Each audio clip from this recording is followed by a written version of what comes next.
എല്ലാവർക്കും നമസ്കാരം. ഇന്നത്തെ വീഡിയോ ഇതെങ്ങനെ പറഞ്ഞു തുടങ്ങുമെന്ന് എനിക്കൊരു ഐഡിയ കിട്ടുന്നില്ല. കാരണം ഞാൻ ഒരു ഇൻ്റർവ്യൂ കണ്ടിട്ടുണ്ടായിരുന്നു.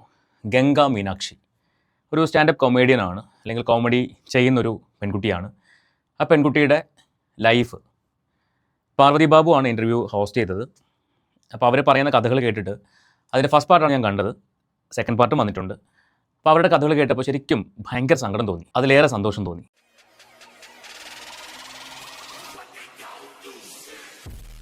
ഒന്നുമില്ലായ്മയിൽ നിന്ന് എന്തൊക്കെയോ ആവാൻ വേണ്ടി ശ്രമിച്ച് എവിടേക്കോ എത്തിയ ഒരു കുടുംബം. പല ആൾക്കാരും ഇന്ന് പ്രശസ്തിക്ക് വേണ്ടിയും പണത്തിന് വേണ്ടിയും മറ്റുള്ളവരുടെ മുൻപിൽ ശരീരം കാണിച്ച് നടക്കുന്ന, ശരീരം കാണിച്ച് ജീവിക്കാൻ വേണ്ടി ശരീരം കാണിക്കുന്ന, അല്ലെങ്കിൽ മക്കളെ വളർത്താൻ വേണ്ടിയും ഒക്കെ ശരീരം കാണിച്ച് ജീവിക്കുന്ന പല ആൾക്കാരും, രേണു ഉൾപ്പെടെ ഉള്ള പല ആൾക്കാർക്കും ഒരു മാതൃകയാണ് ഈ ഒരു കുടുംബം. രേണുവിൻ്റെ മാത്രമല്ല കേട്ടോ ഞാൻ പറയുന്നത്. രേണുവിൻ്റെ പേരെടുത്ത് പറയാൻ കാരണം അവരാണ് വിധവയാണെന്നും മക്കളെ വളർത്താനാണെന്നും ജീവിക്കാനാണെന്നൊക്കെ പറഞ്ഞിട്ട് ശരീരം കാണിച്ച് ജീവിക്കുന്നത്, പൈസ ഉണ്ടാക്കുന്നത്. അതിനെ ഇത്രയധികം ആൾക്കാരിലേക്ക് എത്തിച്ചത് അവരാണ്.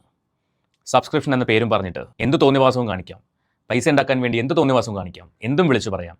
ആ ഒരു ട്രെൻഡ് ഉണ്ടാക്കി വെച്ചത് രേണുവാണ്. അതുകൊണ്ടാണ് അവരുടെ പേരെടുത്ത് പറഞ്ഞത്. അതോടൊപ്പം ഒരുപാട് ആൾക്കാരുണ്ട്.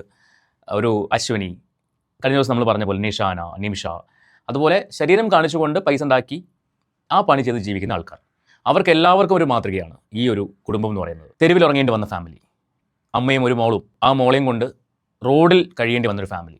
അവസാനം അവരുടെ ജീവിതത്തിലേക്ക് ഒരു മനുഷ്യൻ കടന്നു വരുന്നു. അതോടൊപ്പം അവരുടെ ജീവിതത്തിലുണ്ടായ മാറ്റങ്ങൾ, ഇതൊക്കെയാണ് ആ ഇൻ്റർവ്യൂവിൽ പറയുന്നത്. അതിൽ ചില കാര്യങ്ങൾ മാത്രം നമുക്കൊന്ന് സംസാരിക്കാം. അതിന് മുൻപായിട്ട് ഇവരുടെ തന്നെ കുറച്ച് റീലുകളിലൂടെയാണ് ഞാനും ഇവരെ കാണുന്നത്. ഇവർ കൂടുതലും ഫാമിലി റീലുകളാണ് ചെയ്യുന്നത്. ഗംഗയും ഗംഗയുടെ അമ്മയും ഇവരുടെ അച്ഛനോട് ചേർന്നിട്ടാണ് റീലുകൾ ചെയ്ത് കണ്ടിട്ടുള്ളത്. അപ്പോൾ അതിനകത്ത് കുറച്ച് റീലുകൾ, 1-2 റീലുകൾ നമുക്ക് ഒന്ന് ഹാപ്പി ആവാൻ വേണ്ടി 1-2 റീലുകൾ നമുക്കൊന്ന് കാണാം. അതോടൊപ്പം തന്നെ നിങ്ങൾക്ക് ഈ ഒരു കുടുംബത്തെക്കുറിച്ച് നിങ്ങളുടെ അഭിപ്രായം, നിങ്ങൾ ആ ഇൻ്റർവ്യൂ കണ്ടിട്ടുള്ള ആൾക്കാരാണെങ്കിൽ നിങ്ങളുടെ അഭിപ്രായം തീർച്ചയായിട്ടും നിങ്ങൾ ഒരു കമൻറ്റ് ബോക്സിൽ എഴുതുക. നിങ്ങൾക്ക് ആ ഇൻ്റർവ്യൂ കണ്ടിട്ട് എന്താണ് ഫീൽ ചെയ്തത്? ആ ഇൻ്റർവ്യൂ കണ്ടുകൊണ്ടിരിക്കുന്ന എൻ്റെ മനസ്സിലേക്ക്, അല്ലെങ്കിൽ എൻ്റെ മുഖത്ത് ഒരു പരിധിവരെ കുറേ സങ്കടം വന്നു, കുറേ സന്തോഷം വന്നു, ചിരി വന്നു. രസമായിരുന്നു അവരുടെ ഇൻ്റർവ്യൂ. അതിപ്പോൾ പാർവതി ആ ഇൻ്റർവ്യൂ ഹോസ്റ്റ് ചെയ്ത രീതിയാണെങ്കിലും ഇവരോട് ചോദിച്ച ചോദ്യങ്ങളാണെങ്കിലും ഒരു വൾഗാരിറ്റിയും കൊണ്ടുവരാതെ വളരെ രസകരമായിട്ട് പോയൊരു ഇൻ്റർവ്യൂ ആയിരുന്നു. നമുക്ക് എന്തായാലും ഇവരുടെ കുറച്ച് റീലുകൾ കാണാം. കണ്ടിട്ട് അവരുടെ ഇൻ്റർവ്യൂവിൻ്റെ കുറച്ച് ഭാഗം ഞാൻ പ്ലേ ചെയ്യാം. അത് വെച്ച് സംസാരിക്കാം. ഈ മീരുവിന് റീച്ച് ആവാൻ ഇവളുടെ തന്ത തന്നെയാണ് ഈ കമന്റ് ഒക്കെ ഇടുന്നത്. ആ ഫോൺ ഇടുന്നത്, ഈ ഫോണിൽ എവിടെയാണ് ഇൻസ്റ്റാഗ്രാം, എവിടെയാണ് കമന്റ് ഇടുന്നതെന്നൊന്ന് പറഞ്ഞു തരണം. കോള് വന്നാൽ പച്ച നിൽക്കുക, കോൾ ഓഫ് ആക്കാൻ ചോപ്പ് നിൽക്കുക. അത് തന്നെ പുള്ളി പഠിച്ചത് 3 മാസം കൊണ്ടാ. അടുത്തത്, ഇന്നേക്കൊരു പുട്ടി എല്ലാരും വാങ്ങോ. ഏതായി മോനെ സൗരാ, നാം എല്ലാം ഉണ്ടായത് ആ അണുവിൽ നിന്നാണ്. ആ അണു ജനിച്ച് ഒരു കുഞ്ഞായി, അതൊരു മനുഷ്യനായി. ആ മനുഷ്യൻ പുതിയ അണുവിനെ ഉണ്ടാക്കാൻ തുടങ്ങിയപ്പോ നിനക്ക് ആ അണുവിനോട് പുച്ഛം. അസ്ത്രലോകം എവിടെ എത്തി നിൽക്കുന്നു? ആ അണുവിന്റെ ചുവട്. അടുത്തത്, ഫ്രോഡ് ഫാമിലി ആണ്. ഞാൻ അപ്പോഴേ പറഞ്ഞ നല്ല മെനയായിട്ട് ഒരുങ്ങി വന്നിരിക്കണോന്ന്. ആ തന്തയ്ക്ക് പണ്ടേ ഉണ്ടൊരു കള്ളലക്ഷണം. പ്ലാസ്റ്റിക് സർജറി ചെയ്യാന്ന് വിചാരിച്ചു കഴിഞ്ഞാൽ പ്ലാസ്റ്റിക്കും കൂടെ കള്ളലക്ഷണം പിടിക്കും. ഓക്കെ. അപ്പോൾ വളരെ കുറച്ച് സമയം കൊണ്ട് കുറച്ച് ചെറിയ രീതിയിലെങ്കിലും നമ്മുടെയൊക്കെ മുഖത്തൊരു പുഞ്ചിരി വരുത്താൻ അവർക്ക് പറ്റുന്നുണ്ടെങ്കിൽ അത് ഏറ്റവും വലിയ കാര്യമാണ്. പക്ഷേ ഇവരുടെ ലൈഫ് സ്റ്റോറി കേട്ട് കഴിഞ്ഞാൽ ഇത്രയധികം സങ്കടങ്ങളിലൂടെയാണോ ഇവർ കടന്നു പോയിട്ടുള്ളത്? ഇവരൊക്കെ അല്ലേ ശരിക്കും സമൂഹത്തിന് മുൻപിൽ ഇവരെ അല്ലേ നമ്മൾ പ്രൊമോട്ട് ചെയ്യേണ്ടത്? അതോ തുണിപർ ചാടുന്നവരെയാണോ? നിങ്ങൾ പറ, ആരെ നമ്മൾ പ്രൊമോട്ട് ചെയ്യേണ്ടത്? പക്ഷേ ഇവരെയൊക്കെ പ്രൊമോട്ട് ചെയ്യാൻ എത്ര പേര് മുന്നോട്ട് വരും? എല്ലാവർക്കും വേണ്ടത് നെഗറ്റിവിറ്റി കാണിക്കുന്നവരെയും ഈ പറഞ്ഞ ശരീര പ്രദർശനം നടത്തി ജീവിക്കുന്നവരെയുമാണ് ഇനാഗുറേഷൻസിനും അല്ലെങ്കിൽ പ്രോഗ്രാമുകൾക്കൊക്കെ വേണ്ടത്. പല പ്രോഗ്രാം കമ്മിറ്റിക്കാർ പോലും അവരുടെ പുറകെയാണ്. എനിക്ക് അതിൻ്റെ ലോജിക്ക് മനസ്സിലാവുന്നില്ല. അതായത് നെഗറ്റിവിറ്റിയാണ് ഇന്ന് മാർക്കറ്റ് ചെയ്യാൻ ഏറ്റവും നല്ലത് എന്നാണ് പല ആൾക്കാരും ചിന്തിക്കുന്നത്. അതാണ് അവർക്ക് കൂടുതൽ മൈലേജ് കിട്ടുന്നത്. പക്ഷേ ഇവരെപ്പോലുള്ള ആൾക്കാരോ യാതൊരു നെഗറ്റിവിറ്റിയും ഉണ്ടാക്കാതെ ചിരിപ്പിക്കുക മാത്രം ചെയ്യുന്ന ഒരു കുടുംബം. അവരുടെ ഉള്ളിൽ സങ്കടങ്ങളുണ്ടായിട്ടും അവർ പുറമേ മറ്റുള്ളവരെ ചിരിപ്പിച്ച് ജീവിക്കുന്നു. അപ്പോൾ ഇവരെയല്ലേ നമ്മൾ പ്രൊമോട്ട് ചെയ്യേണ്ടത്? ഇവരെപ്പോലുള്ളവരല്ലേ? ഇവർ മാത്രമല്ല, ഇതുപോലെ ഒരുപാട് ആൾക്കാരുണ്ട്. നമുക്കതിൽ ഇവരുടെ കഥകളിലേക്ക് വരാം. ഇവരുടെ കഥ കേൾക്കുമ്പോൾ ശരിക്കും ഞാൻ പറഞ്ഞല്ലോ, നേരത്തെ പറഞ്ഞ പോലെ സങ്കടം ഉണ്ടാവും, ഉറപ്പായിട്ട് സങ്കടം ഉണ്ടാവും. ആ സങ്കടത്തിൽ നിന്നും ഇവർ ചിരിപ്പിക്കാൻ ശ്രമിക്കുന്നുമുണ്ട്. കണ്ടു നോക്കാം. ഗംഗയുടെ എൻ്റെ 3 മക്കളുടെ അച്ഛനല്ല ഇത്, സത്യം പറയല്ല. ഇപ്പൊ പക്ഷെ കൊറേയൊക്കെ ലൈഫ് മാറിയില്ലേ? പിന്നെ ഇപ്പൊ ഒത്തിരി മാറിയിട്ടുണ്ടാവും എനിക്ക് ഇപ്പൊ ഈ പറയുമ്പോ തന്നെ. പക്ഷെ ഇപ്പൊ നമ്മളെ സോഷ്യൽ മീഡിയയിൽ ഗംഗയുടെ പേജിലൂടെ നിങ്ങളെ കാണുമ്പോൾ എത്രത്തോളം ലൈഫ് മാറിയിട്ടുണ്ടാവും എല്ലാവർക്കും അറിയാൻ പറ്റും. ആ ഒരു ലൈഫ് ഇപ്പൊ എങ്ങനെയാണ്? ഇപ്പൊ സോഷ്യൽ മീഡിയയിലൂടെ അല്ല, അതിനേക്കാളും മുമ്പേ മാറി എൻ്റെ ജീവിതം. ഈ ഗംഗയുടെ എൻ്റെ 3 മക്കളുടെ അച്ഛനല്ല ഇത്, സത്യം പറയല്ല. മഞ്ജു പിന്നെ വേറെ വിവാഹം കഴിക്കാതെ ഞങ്ങളെ ഏറ്റെടുത്തൊരു വ്യക്തിയാണ്. അപ്പോൾ പിന്നെ അന്നേ തന്നെ ഞങ്ങളുടെ ജീവിതം കുറേ മാറി. ജന്മം കൊണ്ട് മാത്രമല്ലടോ, കർമ്മം കൊണ്ടും ഒരാൾക്ക് അച്ഛനാവാം. ഈ 3 മക്കളുടെ അച്ഛനല്ല അദ്ദേഹം എന്ന് പറയുമ്പോഴും അവരുടെ അച്ഛനാണ്. അതായത് അദ്ദേഹത്തിന് വേണമെങ്കിൽ വേറെ കല്യാണം കഴിക്കാം, അതൊന്നും ചെയ്യാണ്ട് ഇവരെ ഏറ്റെടുത്ത് ഇവരെ പരിപാലിച്ച് ആ 3 മക്കളുടെയും അച്ഛനായിട്ട് തന്നെ അദ്ദേഹം ജീവിക്കുകയാണ്. ശരിക്കും നല്ലൊരു മനുഷ്യൻ. ഈ വീഡിയോയുടെ കമൻറ്റ് ബോക്സിൽ, ഈ ഇൻ്റർവ്യൂ വന്ന വീഡിയോയുടെ കമൻറ്റ് ബോക്സിൽ എല്ലാവരും, എനിക്കൊന്ന് ഒരു നെഗറ്റീവ് കമൻറ്റ് പോലും ഞാൻ കണ്ടില്ല. എല്ലാവരും ഈ മഞ്ജു എന്ന് പറയുന്ന ഇവരുടെ അച്ഛനെ, അത് ഇവർ തന്നെ വിളിക്കുന്ന പേരാട്ടോ മഞ്ജു എന്നുള്ളത്, അദ്ദേഹത്തിൻ്റെ പേര് ഇവർ പറയുന്നുണ്ട്, യഥാർത്ഥ പേര് പറയുന്നുണ്ട്. അതിലേക്ക് നമുക്ക് വരാം. അപ്പോൾ ആ കമൻറ്റ് ബോക്സ് മുഴുവൻ പോസിറ്റീവ് കമൻറ്റുകൾ മാത്രമേ ഉള്ളൂ. ഞാൻ ഒരുപാട് ഇൻ്റർവ്യൂകൾ കണ്ടിട്ടുണ്ട് പല ആൾക്കാരുടെ, പക്ഷേ കുറേ നാൾക്ക് ശേഷമാണ് നല്ല കമൻറ്റുകൾ കാണുന്ന ഒരു ഇൻ്റർവ്യൂ കാണുന്നത്. ഇവരുടെ സംസാരത്തിലാണെങ്കിലും ഇവരുടെ ഈ തമാശകളിലാണെങ്കിലും കേട്ടിരിക്കാൻ നമുക്ക് ആ ഒരു ചാനൽ സ്ക്രോൾ ചെയ്ത് പോകാൻ തോന്നത്തില്ല. അത്രയും രസകരമായിട്ടാണ് ആ ഇൻ്റർവ്യൂ പോയിക്കുന്നത്. ബാക്കി നമുക്ക് കേൾക്കാം ഈ ആൻറ്റിക്ക് എന്താണ് പറയാനുള്ളത്. മോള് പഠിക്കാൻ പൈസ ഇല്ലാണ്ടായി, ഒത്തിരി ഒത്തിരി ഒത്തിരി അനുഭവിച്ചിട്ടുണ്ട്. അങ്ങനെ അന്നേരമൊക്കെ പുള്ളിയാണ് നമുക്കൊരു സഹായത്തിന് വന്നത്, ഞങ്ങളെ ഏറ്റെടുത്തത്. ലോകത്ത് ആരെങ്കിലും ചെയ്യുമോ? അത് ഒരു മനുഷ്യരും ചെയ്യൂല. അങ്ങനെ ഒക്കെയാണെങ്കിൽ എന്നെ കണ്ടെടുക്കാൻ പോലും ഇല്ല. അത്ര ഇന്നത്തെ കാലത്ത് സ്വന്തം മക്കളെ പോലും അല്ലെങ്കിൽ സ്വന്തം കുട്ടികളെ പോലും ഇല്ലാണ്ടാക്കുന്ന മാതാപിതാക്കളുള്ള കാലമാണ്. ആ സമയത്താണ് ഒരു അമ്മേനെയും 3 മക്കളെയും ഏറ്റെടുത്തുകൊണ്ട് ആ മനുഷ്യൻ അവരെ ചേർത്ത് പിടിച്ചുകൊണ്ട് ഇന്ന് ജീവിക്കുന്നത്. ഒരാൾ ചെയ്യില്ല. അങ്ങനെ മനസ്സുള്ള ആൾക്കാരൊക്കെ നമ്മുടെ നാട്ടിൽ കുറവാണ്. Hats off. ബാക്കി അങ്ങ് ഞാനങ്ങ് മോശമായി ആ ഒരു അവസ്ഥയിലാണ് ഞാൻ ജീവിച്ചത്. ആ സമയത്ത് ഗംഗയാണ് മൂത്ത കുട്ടി. ഗംഗയാണ് മൂത്തത്. ഓ, മൂത്ത ഗംഗയാണ് എന്റെ കൂടെ നിന്ന് ഏറ്റവും കൂടുതൽ അനുഭവിച്ചിട്ടുള്ള ഗംഗയാണ്. ഗംഗ ഒരുപാട് അനുഭവിച്ചിട്ടുണ്ട്. ഗംഗയാണ് മൂത്ത കുട്ടി.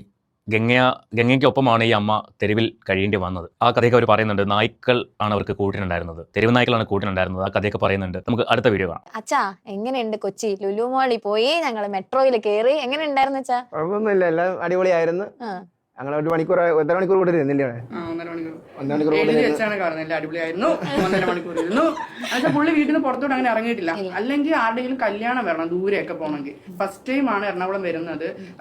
ലുലു മോള് കാണുന്ന ആദ്യമായിട്ടാണ്. മെട്രോയിൽ കയറുന്ന ആദ്യമായിട്ട്. എന്റെ അടുത്ത് ആദ്യം ചോദിച്ചത് ഇതുവഴിയാ പോകുന്നത്. പിന്നെ ചോദിച്ചാൽ ടിക്കറ്റ് എടുക്കാൻ ആരും വരത്തില്ല. എന്നിട്ട് ഈ സാധനം വന്നു പറയാം, ഇതിന് നീളക്കുറവാണല്ലോ. പുള്ളി ഉദ്ദേശിച്ച ട്രെയിൻ പോലെ നല്ല നീളമുള്ള ഒരു സാധനമാണ്. നീളക്കുറവാ. അൽപ്പടം മേടിച്ചു കൊടുത്ത് കണ്ടോ, ഇതുപോലെ ചിരിപ്പിക്കുന്ന ലെവലാണ് ഇവരുടെ സംസാരം. ഇവരുടെ തന്നെ റീലുകൾ കണ്ടാലും നമുക്കത് അങ്ങനെ കണ്ടിരിക്കാൻ പറ്റുള്ളൂ. സ്കിപ്പ് ചെയ്ത് പോകാനേ തോന്നില്ല. നല്ല രസമാണ് ഇവരുടെ അവതരണം. അത് ഈ അമ്മയുടെ ശരിയാണെങ്കിലും അച്ഛൻ്റെ ആ ഒരു നിഷ്കളങ്കതയാണെങ്കിലും ഗംഗയുടെ സംസാരമാണെങ്കിലും ഭയങ്കര രസമാണ് കണ്ടിരിക്കാൻ. മിക്കവാറും സമയങ്ങളിൽ ഞാൻ കാണാറുണ്ട്. അപ്പോഴാണ് ഇൻ്റർവ്യൂ വന്നതും ആ ഇൻ്റർവ്യൂ മുഴുവൻ കണ്ടതും. സെക്കൻഡ് പാർട്ട് കാണാനുണ്ട്. സോ നിങ്ങൾ എല്ലാവരും തീർച്ചയായിട്ടും കാണണം. ഇവരെയാണ് നമ്മൾ പ്രൊമോട്ട് ചെയ്യേണ്ടത്, ഇവരെ തന്നെയാണ് നിങ്ങൾ സപ്പോർട്ട് ചെയ്യേണ്ടത്, അല്ലാണ്ട് മറ്റേ ടീമുകളൊന്നും അല്ല. ഇത് പറയുമ്പോൾ ഈ സബ്സ്ക്രിപ്ഷൻ വീഡിയോകൾ പുറത്തു വരുന്ന സമയത്ത് അതുവരെ ഇല്ലാതിരുന്ന ആൾക്കാർ പോലും അവിടെ പോയിട്ട് സബ്സ്ക്രിപ്ഷൻ എടുക്കുകയും അവരെ സപ്പോർട്ട് ചെയ്യുകയും ചെയ്യുന്നത് എന്തിനാണെന്ന് എനിക്ക് മനസ്സിലാവാറില്ല. നമ്മുടെ നാട്ടിൽ അത്രമാത്രം ദാരിദ്ര്യമുണ്ടോ എന്ന് പല വീഡിയോകളും നമ്മൾ ചോദിക്കാറുണ്ട്. പക്ഷേ ആ എമൗണ്ട് ഏതെങ്കിലും പാവങ്ങൾക്ക് സംഭാവനയായിട്ടോ ഒരു നേരത്തെ ആഹാരം വാങ്ങിച്ചു കൊടുത്തു കഴിഞ്ഞാൽ അവർ തിരിഞ്ഞു നിന്ന് നമ്മുടെ നേരെ നോക്കി ചിരിച്ചിരിക്കും. ആ ചിരിയിലുണ്ടാവും 1000 പ്രാർത്ഥന. അത് ചെയ്യാതെ കൺട്രോളർമാരുടെ വല്ലതൊക്കെ കാണാൻ വേണ്ടി പോയി സബ്സ്ക്രിപ്ഷൻ എടുക്കുന്നവന്മാരോട് പുച്ഛം മാത്രമേ ഉള്ളൂ, വെറും പുച്ഛം മാത്രം. കേൾക്കാം. ഫലൂഡ മേടിച്ച് ഞങ്ങള് ഇവള് പോയി മേടിച്ച്, ഞാൻ സത്യത്തിൽ എനിക്കും അറിഞ്ഞൂടാ, ഉള്ള സത്യം പറയാം. ഫലൂഡ മേടിച്ചോണ്ട് വരട്ടെ എന്ന് പറഞ്ഞ് ഞാൻ പറഞ്ഞു എനിക്ക് സംഭവം കൊണ്ടുവന്നപ്പോഴാണ് ഞാൻ അറിയുന്നില്ല ഇത്രയേ ഉള്ളൊരു കുഞ്ഞു ഗ്ലാസ്സിനകത്ത് ഒരു ഇച്ചിരി ഐസ്ക്രീമും കുറച്ച് സാധനങ്ങളോട് ഇട്ടുകൊണ്ട് തരുന്നതാണ്. കുടിച്ച് പാതിയൊക്കെ ഞാൻ പുള്ളി വെച്ച് എത്ര രൂപ ഇതിന്? 252 എങ്ങാണ്ടായിട്ടുണ്ടായിരുന്നു. പിന്നെ ഇറങ്ങുന്നില്ല. 2 ഗ്ലാസും കൂടെ നമുക്ക് വീട്ടിൽ കൊണ്ടുപോയാൽ ഇവരെ സംബന്ധിച്ചിടത്തോളം 200 രൂപ എന്നൊക്കെ പറഞ്ഞു കഴിഞ്ഞാൽ ഭയങ്കര വലിയ പൈസ. ഒരു ദിവസത്തെ കാര്യം. ഇവിടെ ആണെങ്കിൽ ഒരു മന്തി പോലും വാങ്ങിക്കാത്ത ആളാ. കൊണ്ടേ പറയാം 2 ദിവസം ആ പൈസ ഒട്ടിക്കാന്ന് പറയും. അപ്പൊ ഇത് പകുതി കുടിച്ചപ്പോഴാണ് ഞാൻ 252 രൂപ എന്ന് പറഞ്ഞത്. പിന്നെ ഇറങ്ങുന്നില്ല. ലുലുമോളിൽ പോയ കഥയാണ് പറയുന്നത്. ലുലുമോളിൽ പോയിട്ട് ഫലൂഡ മേടിച്ച് കഴിച്ച കഥയാണ് പറയുന്നത്. എനിക്ക് ഞാൻ പറഞ്ഞില്ല, എനിക്ക് ഭയങ്കര സന്തോഷം തോന്നിയതൊക്കെ കാണുമ്പോൾ. ആ അച്ഛൻ്റെ ഒരു നിഷ്കളങ്കത. ഇങ്ങനൊരു ഫാമിലിയിലെ മെമ്പർ ആവാൻ പുണ്യം ചെയ്യണം. ഗംഗ ആൻഡ് സിസ്റ്റേഴ്സ് 3 പെൺകുട്ടികളാണ്. സോ ഈ അച്ഛൻ്റെയും ഈ അമ്മയുടെ മക്കളാവാൻ, അച്ഛൻ ഞാൻ നേരത്തെ പറഞ്ഞ പോലെ കർമ്മം കൊണ്ട് അച്ഛനായവൻ, ആ അച്ഛൻ്റെയും അമ്മയുടെയും മക്കളാവാൻ ഭാഗ്യം ചെയ്ത കുട്ടികൾ, അത്രയും അവരെ മനസ്സിലാക്കി അവരെ ചേർത്ത് പിടിക്കുന്ന പാരൻസ്. ഒന്നും പറയാനില്ല. അത്രമാത്രം ആൾക്കാർ ഇവരെ ഏറ്റെടുത്തിട്ടുണ്ട്. ഇനിയും ഒരുപാട് പേര് ഇവരെ അറിയാനുണ്ട്. പറഞ്ഞല്ലോ, ഇവരെ പോലുള്ള ആൾക്കാരാണ് നമ്മൾ കൂടുതൽ സൊസൈറ്റിയിലേക്ക് എക്സ്പ്ലോർ ചെയ്യേണ്ടത്. ഇത് എൻ്റെ ഒരു അഭിപ്രായം ഞാൻ പറഞ്ഞതാണ്. നിങ്ങളുടെ അഭിപ്രായം നിങ്ങൾക്ക് കമൻറ്റ് ചെയ്യാം. ഇനി നമുക്ക് അടുത്ത വീഡിയോ കാണാം. ഭക്ഷണം കഴിച്ചുകൊണ്ടിരിക്കുമ്പോൾ തന്നെ എനിക്ക് മനസ്സിലായി ഞാൻ പ്രസവിക്കുവാന്ന്. ഞാൻ ഇവളെ പിടിച്ചോണ്ട് എനിക്ക് പേടി ഇവള് ആരെങ്കിലും കട്ടുകൊണ്ട് പോകുന്നു. കാരണം അന്ന് കുഞ്ഞുങ്ങളെ കട്ടുകൊണ്ട് പോലെ. പ്രസവിച്ച സമയത്ത് ഹോസ്പിറ്റലിൽ പോലും ആരും നോക്കാനും കാണാനും ഇല്ലായിരുന്നു. ഞാൻ ഗവൺമെന്റ് ഹോസ്പിറ്റലിൽ ഞാനിങ്ങനെ ഇവളെയും കൈ പിടിച്ചോണ്ട് ഇവക്കും ചോറ് വാരി കൊടുത്ത് ഞാനും ചോറ് വാരി തന്നു. പിഷയൊക്കെ എടുത്ത് കിട്ടിയ തുണ്ട് പൈസകളും കുറെ ആരൊക്കെ തന്ന കുറെ കയ്യിൽ തുണികളും ഒക്കെ ആയിട്ട് ഇങ്ങനെ ഇരിക്കുക. നിങ്ങൾ ആ വാക്ക് ശ്രദ്ധിച്ചോ? ഭിക്ഷ എടുത്തോണ്ടിരുന്ന സമയത്ത് ആലോചിക്കണം. ഭിക്ഷ എടുക്കേണ്ട ഒരു ഗതികേട് വന്നിട്ട് പോലും അവരവരുടെ മാനം വിട്ടിട്ടില്ല. അതാണ് സ്ത്രീ എന്ന് പറയുന്നത്. ഇവിടെ അത് പറയുമ്പോൾ എനിക്ക് അറപ്പ് തോന്നുകയാണ്. ഭർത്താവ് മരിച്ചിട്ട് കുടുംബത്തിന് വേണ്ട എല്ലാ സുഖ സൗകര്യങ്ങളും, വസ്തു ആയിക്കോട്ടെ, വീടായിക്കോട്ടെ, ആ വീട്ടിലേക്ക് വേണ്ട സാധനങ്ങളായിക്കോട്ടെ, എല്ലാം തന്നെ ജനങ്ങളുടെ കാശ് കൊണ്ട് വാങ്ങിയിട്ട് ഇന്നും ജീവിക്കുന്നത് മറ്റുള്ളവരുടെ മുമ്പിൽ തന്റെ ശരീരം കാണിച്ചുകൊണ്ട്. അപ്പോൾ അവരാണോ മഹത്വമുള്ളവർ, അതോ ഈ അമ്മയാണോ? നിങ്ങൾ തീരുമാനിക്കുക, നിങ്ങൾ പ്രേക്ഷകർ തീരുമാനിക്കുക. ഞാൻ പലപ്പോഴും പറയാറുണ്ട്, പൊതുമധ്യത്തിൽ പൊതുജനങ്ങൾക്കിടയിൽ ഇറങ്ങുമ്പോൾ അവരുടെയൊക്കെ മുഖത്ത് നോക്കി ചോദിക്കാൻ ധൈര്യം നിങ്ങൾക്കുണ്ടോ? നീ എന്താണ് ഈ കാണിക്കുന്നതെന്ന് ചോദിക്കാനുള്ള ധൈര്യം ഉണ്ടോ? പ്രോഗ്രാമുകൾ ഇനാഗുറേഷൻസ് ഒന്നും ഇല്ലാത്തത് കൊണ്ടാണ് ഇപ്പോൾ അധികം പുറത്തേക്ക് കാണാത്തത്. ഒരു പ്രോഗ്രാം ഇനാഗുറേഷനോ വരട്ടെ, പുറകെ പോവും 5-6 മീഡിയകൾ. അതില്ലേ ഇതില്ലേ, അവരങ്ങനെ പറഞ്ഞില്ലേ, ഇവരിങ്ങനെ പറഞ്ഞില്ലേ, അതിന് വായിക്ക് തോന്നിയ കോതയ്ക്ക് പാട്ട് പോലെ പ്രസംഗിക്കുകയും ചെയ്യും. നമ്മുടെയൊക്കെ മൊബൈലിന് സമാധാനം ഉണ്ടാവില്ല. ഇപ്പോൾ കുറച്ച് ദിവസമായിട്ട് വീണ്ടും കുഴപ്പമില്ലല്ലോ, അവരവരുടെ പ്രൊഫൈൽ കടന്ന് കുന്തളിപ്പ് കാണിക്കുന്നതേ ഉള്ളൂ. അത് നമ്മൾ മൈൻഡ് ചെയ്യാതിരുന്നാൽ മതി. മറ്റ് മീഡിയകളിൽ വന്ന് ചാട്ടം കാണിക്കുമ്പോഴാണ് നമ്മൾ റിയാക്ട് ചെയ്യുന്നത്. മനസ്സിലായില്ലേ? അപ്പോൾ ഇതൊരു അമ്മയാണ്. ഭിക്ഷ എടുക്കേണ്ട ഒരു അവസ്ഥ വന്നിട്ട് പോലും സ്വന്തം മാനം വെക്കാൻ അവർ തയ്യാറായിട്ടില്ല. അതാണ് സ്ത്രീ. അങ്ങനെ ആവണം സ്ത്രീകൾ. മറ്റത് അങ്ങനെയല്ല. അപ്പോൾ അത് പൈസയ്ക്ക് വേണ്ടി മാത്രമല്ല, സ്വന്തം സുഖത്തിന് വേണ്ടി ഓരോന്നും കാണിച്ചു കൂട്ടുന്നത്. കേൾക്കാൻ പറ്റും.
ഉറപ്പായിട്ടും നമ്മൾ വന്ന വഴി ഒരിക്കലും മറക്കാൻ പാടില്ല.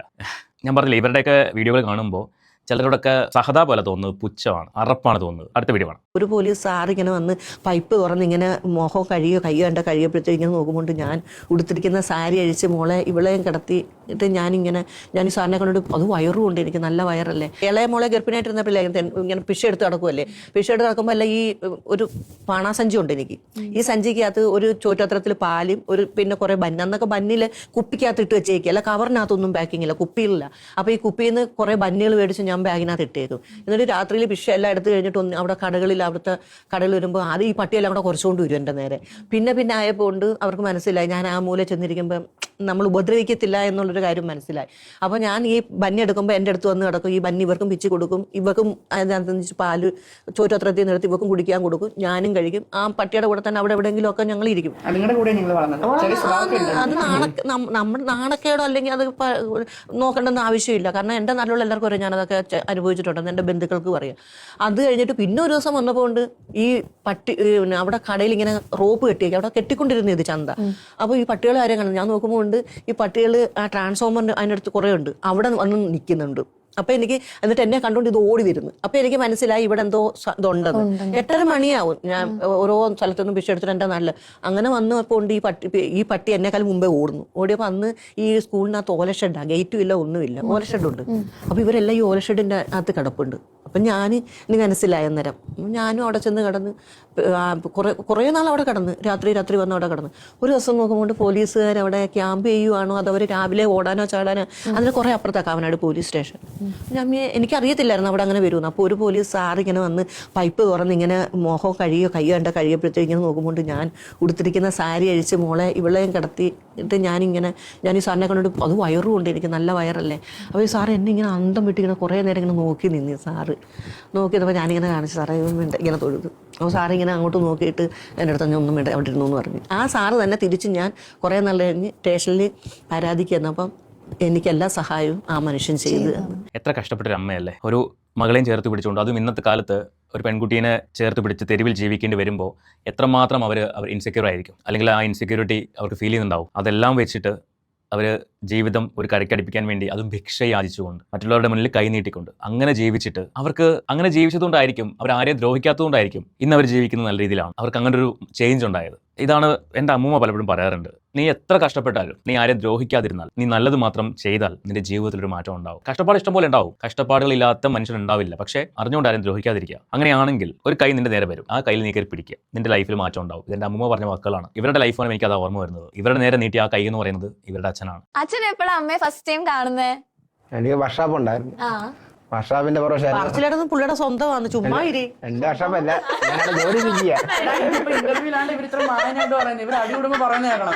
അന്ന് ഓട്ടോയിൽ അപ്പൊ തിരിച്ചു അന്ന് ചാക്കളൊക്കെ നിക്കണം.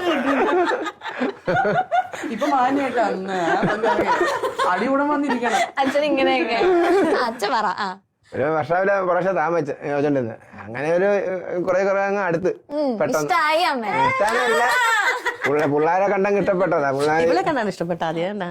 കൊച്ചുങ്ങളോട് ഇതായി കാരണം നോക്കാൻ ആരും ഇല്ല, പിന്നെ വീട്ടിലെ ദാരിദ്ര്യം. അവിടെ തന്നെ 10-14 വർഷം താമസിച്ചില്ലേ? വർഷം ഒരു വീടായിരുന്നു മൊലാഴിയുടെ. അപ്പൊ അവിടെ 500 രൂപയായിരുന്നു വാടക. 10-14 വർഷം താമസിച്ചില്ലേ? 4 വർഷം താമസിച്ചു. അങ്ങനെ അടുത്തടുത്ത് അങ്ങ് ആയി. എന്നെ അവിടുന്ന് മാറി പിന്നെ എന്റെ ജീവിതത്തിലെ കഷ്ടപ്പാട് കണ്ട് പുള്ളി എടുത്തെടുത്ത് എല്ലാവരും അച്ഛനങ്ങ് എടുത്തു. എന്ത് രസമല്ലേ ആ അച്ഛൻ സംസാരിക്കുന്നത് കേൾക്കാനും. ഭയങ്കര ക്യൂട്ടാറുണ്ട്, രസമുണ്ട് അവരെ കണ്ടിരിക്കാൻ. നല്ലത് മാത്രം വരട്ടെ അവർക്ക്. നമുക്ക് അടുത്തൊരു വീഡിയോ കൂടി ഉണ്ട്, അതുകൊണ്ട് കണ്ടേക്കാം.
എത്ര ചിരിക്കുന്നവരാണെങ്കിലും അവരുടെ ഉള്ളിലുണ്ടാവും കരയിപ്പിക്കുന്ന ഒരു കഥ. ഈ സ്റ്റാൻഡപ്പ് കോമഡി ഒക്കെ ചെയ്യുന്ന ആൾക്കാരെ കണ്ടിട്ടില്ലേ?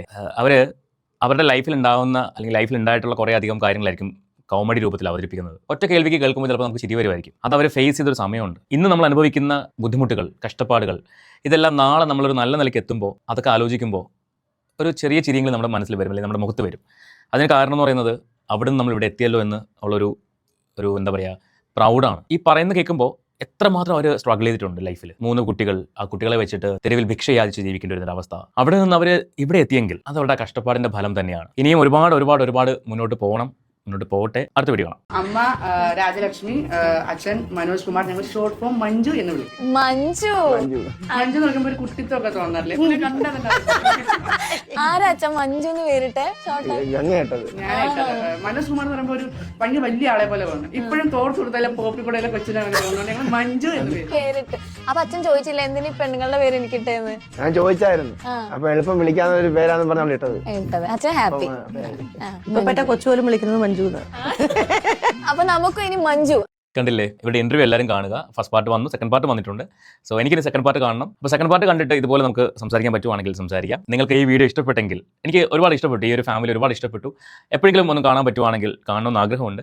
സോ നിങ്ങൾക്ക് ഈ വീഡിയോ ഇഷ്ടപ്പെട്ടെങ്കിൽ നിങ്ങളുടെ അഭിപ്രായം തീർച്ചയായിട്ടും കമൻറ്റ് ചെയ്യുക. നിങ്ങൾക്ക് ഈ ഫാമിലി ഇഷ്ടപ്പെട്ടു എന്ന കാര്യം കൂടി പറയുക. നമുക്ക് മറ്റൊരു വീഡിയോ ആയിട്ട് വീണ്ടും കാണാം.